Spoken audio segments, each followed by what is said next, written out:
Before I started making camera comparison videos, I always thought a smartphone could not compete with a dedicated camera. But then my focus shifted.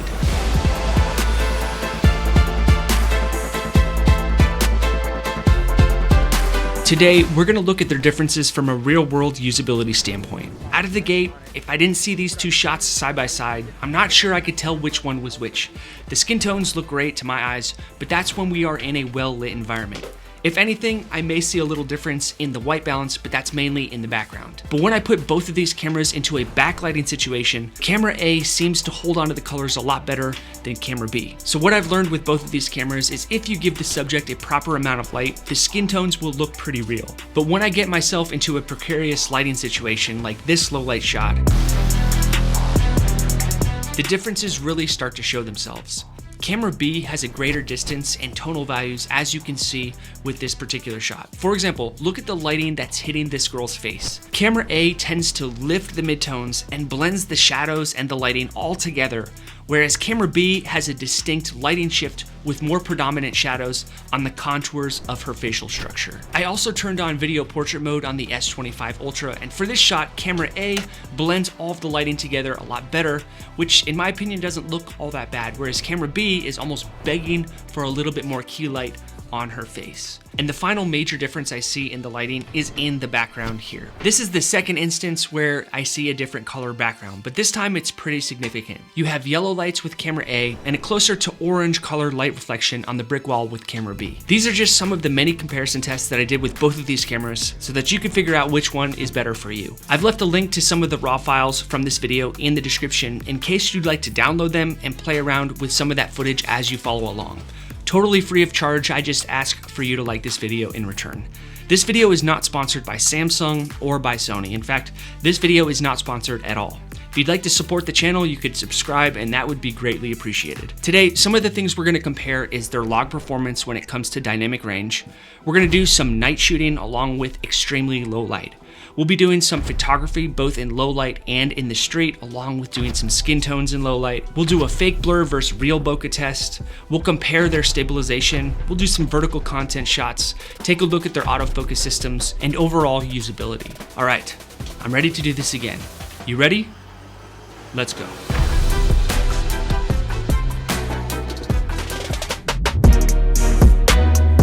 For this comparison, I use the kit lens for those of you who are on a budget. I use the Viltrox 27mm f1.2 for portrait shooting and a few of my log shots, and the Viltrox 25mm f1.7 for some street photography and skin tone shooting. By the way, I'd love to know which one of these two cameras you like better and why, so please let me know in the comment section. Sony cameras are known for their great autofocus system, and the a6700 is no different, as long as you're using the right lens. The S25's autofocus isn't bad either. It's just that everything is already pretty much in focus because it has that fixed aperture, so the camera doesn't have to work that hard to focus on something that you want it to focus on. The a6700 has an electronic viewfinder and a 26 megapixel sensor, making it a great camera for photography. And the Samsung S25 Ultra also has a 200 megapixel sensor, but you're only going to be able to use the display. But if it's bright out, then the display does tend to reflect a lot of light, which makes it harder to see. But even though the S25 Ultra has a larger megapixel sensor, the a6700 has a larger overall sensor, which is what really counts, especially when you're shooting in low light. When doing this street photography shooting, the sun was pretty high up in the sky, and I was underexposing just a tad on both cameras, and I was pretty surprised on how close both cameras' image quality was. If I didn't have the file names of the actual images underneath my timeline, I probably wouldn't know which shot was which, and that's a testament to how good the Samsung S25 Ultra really is. But I didn't want to just use my eyes for these tests. I wanted to see if one was more sharp than the other, so I did a sharpness test. And when I scaled in 5000%, I was pretty surprised that the S25 Ultra was able to hold up pretty well against the Sony a6700, but I can really start to see a lot of that in-camera sharpening that's going on with the S25 Ultra. I would prefer to be able to turn on and off sharpening in camera. When I did these green screen shots, I thought both cameras performed very well. I like the way that the greens looked on both shots from a keen perspective. I've done a lot of green screening, and sometimes with some cameras, the greens don't really turn out all that great. But if I was doing green screen work, I could easily use the S25 Ultra as long as I lit the green screen properly. The A6700's image will have more information, which will give me more room to grade in post-production, especially when I'm doing key work. But if I was a beginner content creator and I didn't have a dedicated camera, then I could absolutely use the S25 to get some nice slider product shots like these. And when I threw both cameras up into an overhead configuration like this, I thought the skin tones looked a lot more realistic on the Sony a6700. But with that said, that's me looking at both cameras side by side. When I look at the S25 alone, I think that the skin tones look great and I could absolutely use it as an overhead camera. Although my preference would be to use the Sony a6700 with a good lens on it, like the Viltrox 25mm f1.7, that's what I'm using for this shot. In the same breath as a content creator, you would also want to be doing some vertical content. The S25 Ultra's stabilization is much better than the A6700's, as you can see in this shot. It looks like I have the S25 on a tripod, but I'm actually just standing there hand holding it. The 6700 has a steeper learning curve when it comes to vlogging, but it offers way more control and a flip screen, which is super important. The S25 Ultra is not horrible when it comes to vlogging. It's just that I like to use the rear facing camera because that's going to be better image quality than the front facing camera, but then I can't monitor what the frame looks like and my head might be clipping the top of the phone. The front facing camera isn't horrible, but they almost never have been as good as the rear facing cameras, so I would always recommend to use the rear facing camera if you want the top image quality. This gives the Sony a6700 a huge advantage when it comes to vlogging, but let's listen to how they sound and also what that stabilization looks like. We're doing a vlog test with the Samsung S25 Ultra. If this was the only camera that I had, I didn't have a dedicated camera with a proper lens on it, this is what I would use, and I would use it with the 1x camera and also using the Pro video mode, so I had a little bit more control over my exposure and also my frame rate, because I want to shoot this in 4K 24. Here we are vlogging with the Sony a6700. I got two mics on the front of this camera, so my audio should be pretty good, but I am concerned about the shake. The stabilization is not the best in the world with the a6700. So we're gonna get a lot of better stabilization when it comes to vlogging with the Samsung S25 Ultra. I may want to pick up a little gimbal or something like that for this camera so that it looks better when I am walking and vlogging. Also, the 6700 has features such as auto reframing, where it crops in and it acts as a second person who is following you around the area of the shot. So this is great if you are a one-man band.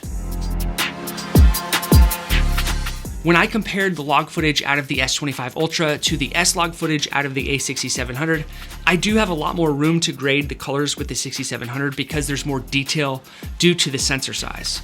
However, the Samsung S25 Ultra can shoot an 8K log, and when I was grading this footage, I was pretty surprised on how much information was preserved. If I was going to shoot with log in the S25 Ultra, then I would actually do it in 8K. This way I have the most detail to work with when I get to post-production and I'm color grading it. Although at the end of the day, I was getting a lot more dynamic range with the 6700, so if you're a log shooter, then I would say go with the 6700. For this fake blur versus bokeh shot, I used the Viltrox 27mm f1.2 on the Sony a6700, and then threw the S25 into its video portrait mode. And I thought the real bokeh from the dedicated camera and the lens looked a lot more realistic than the fake digital blur that we get with the S25 Ultra. There's something about the fake digital blur that we get with smartphones nowadays. It just doesn't look too realistic to me. Maybe one day we'll get it, but as of now, I still think it looks pretty fake.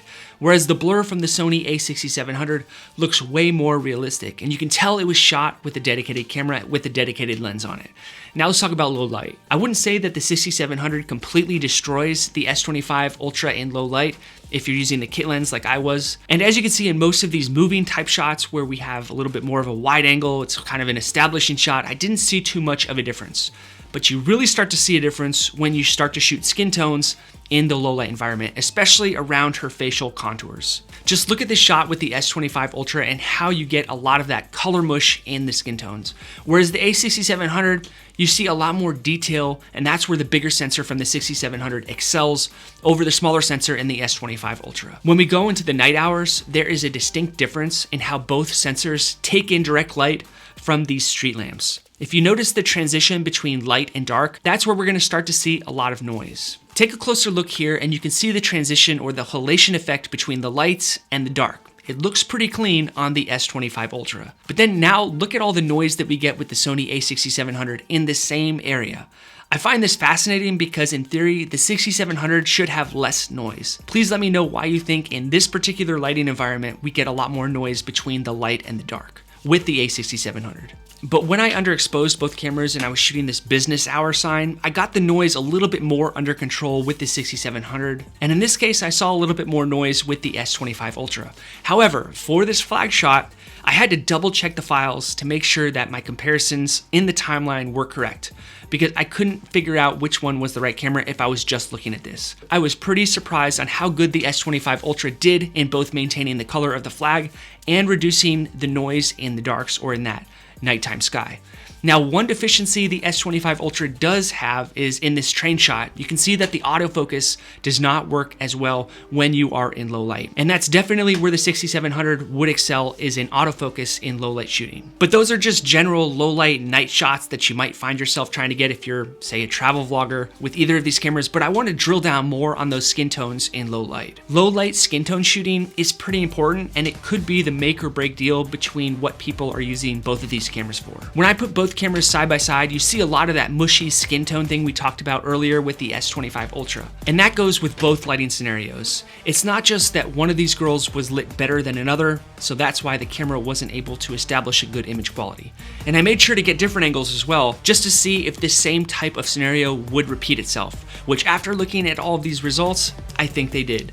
But one interesting thing that I noticed is when I threw the S25 Ultra into video portrait mode, it did a lot better in not mushing those colors of the skin tones while we were in low light. In this situation, the S25 Ultra does still lift up the midtones, but the shot itself looks way better than when I was using the normal camera. Now, the A6700 still does look a lot more realistic, and if I was a low light shooter, then I would definitely use a dedicated camera like the 6700. But if you only had the S25 Ultra, then use video portrait mode if you're in a low light situation and you're shooting skin tones. But that's only in low light. When I go outside and I get a pretty good key light on my face and I switch the S25 Ultra over to video portrait mode, it really starts to mess with those skin tones again. And you can see the big difference here. I'm using the Viltrox 27 f1.2 for the shot on the 6700. And sort of the reverse thing happens when I switch the S25 Ultra back to the normal camera and we have regular lighting. The skin tones seem to come back to life without a lot of that mushiness that we were getting with video portrait mode while we were in a good lighting condition. But there is definitely a big difference in color science while we're shooting in these low light environments. To confirm my theory about shooting skin tones in a well lit environment, I went back outside, and when I put these two shots side by side, I couldn't tell much of a difference as long as the subject was being front lit. But in my opinion, the A6700 does have a slight edge. This is me using the standard color profile, no picture profiles, and I'm not doing any color grading at all. When I get the same exact shot from a different angle, I do start to see differences in the color science of the skin tones, with the 6700 being a little bit more saturated. But on this backlit shot, I thought the S25 Ultra did a bit better. Don't forget though that the S25 Ultra does a lot of processing work in camera, whereas the 6700 just leaves a lot of that alone and lets you adjust a lot of that in post. If I was actually getting this shot for a client, I would actually shoot it in S-Log. That way I could come home and I could color grade it myself, and in that case, the 6700 most likely would have done better. But for those of you who like to do straight out of camera and post, then the S25 Ultra may be your camera. Speaking about colors, I threw both cameras up against my color checker to see how they compared to each other. And when I look at this comparison, I immediately go down to the bottom colors, which look like orange and red on the A6700, and then red and red on the S25 Ultra. And that's just because the 6700 has more data to pull from. Once you see how both of these camera sensors react to different colors and saturations, you'll really be able to start to see the difference when you look at shots like this. Look at those brick colors in the background of this shot. I also wanted to shoot the shadow side of a building to see how much of the shadow and highlight would be retained in this image. And in this case, both cameras did a great job. I found that I liked the color temperature of the sun a little bit better out of the Sony a6700. It had a little bit more of a green hue to that bluish hue we get with the S25. Both cameras do have built-in stabilization, but the Samsung blows the Sony a6700 out of the water. With that said, they both do pretty well, but I would recommend you pick up a gimbal if you want to get moving shots with the 6700. The S25 Ultra was released in February of 2025 and it starts at $1,419 US. The A6700 was released in July of 2023 and it starts at $1,398 US. So it's a bit cheaper than the S25, but that's without a lens or an SD card. If you get a kit lens and an SD card, you're gonna look at an additional $160 out the door. However, if you do decide to go with the Sony a6700 and you have the budget, I would say skip the kit lens and invest in something that better suits your needs.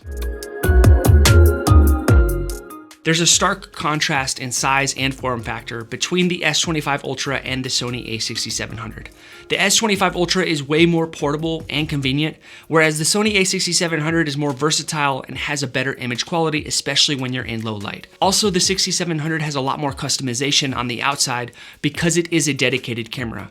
I've said it before, but so far I've never had a security guard tell me I can't film somewhere when I'm using just a smartphone, where I have been told that when I'm using the 6700. The Samsung does not have a good grip at all, along with pretty much every other smartphone out there that I've used up until now. As you can see here, the 6700 has a very nice meaty grip, but this is expected and it comes with most mirrorless cameras today. Better grips make it way less susceptible to dropping it or accidents or having it slip out of your hand. The Sony a6700 has more buttons on the outside and ports that allow you to have more control over your audio input, referencing your audio because it has a headphone port, an HDMI port so you can externally record, and a USB-C port for transferring files and charging the camera. The S25 also has a USB-C port, but that's for transferring files and charging. The Sony a6700 is a lot larger and bulkier than the S25, especially when you attach a lens to it. While it's still relatively a compact mirrorless camera, it does require a bag or a dedicated space to carry it around. You could carry it with your hand all day, but believe me, that gets pretty old pretty fast. And so you might want to put a camera strap on it, but now it's going to be hanging around your shoulder. The advantage to having an a6700 is it has the ability to interchange lenses, which is great because then you can have more creative freedom while you're out filming with it. The S25 has a great and easy to use interface, especially for a smartphone. It can shoot in 8K up to 30 frames per second and 4K up to 120 frames per second. The 6700 is super customizable, both with its physical buttons on the outside and its in-camera settings. The S25's camera is pretty limited in comparison. You'll need some basic knowledge of exposure to get the most out of your 6700, but once you'll learn it, you'll be able to get a lot better dynamic range. The a6700 can shoot in 4K up to 120 frames per second, but it does come with a 1.5 times crop and 4K 60 with a small 1.04 times crop. Just something to keep in mind. Both the Galaxy S25 Ultra and the Sony a6700, they offer great features for content creators, but they cater to different needs and priorities. The S25 Ultra shines when it comes to portability and stabilization and being able to shoot in 8K, and it surprisingly has a very strong image quality even when we're in low lit and night environments. It's a great all-in-one solution for someone who wants a really powerful camera, but something that can also text and call people, and it's pretty much always with you for you to pull out and get some really high image quality. However, it does have its limitations, like we mentioned. When you're in low light situations and you're shooting skin tones, you're probably going to want to switch it over to video portrait mode to make sure you're getting the highest image quality possible and shooting in 8K if possible. And don't forget that the 8K files are going to be pretty massive compared to 4K footage that we would get with the 6700. The a6700, while it is bulkier and it requires a steeper learning curve, it does deliver a higher image quality, especially when you're in low light, thanks to its larger sensor. You can interchange lenses, so if you're doing client work, you could throw a 50mm on it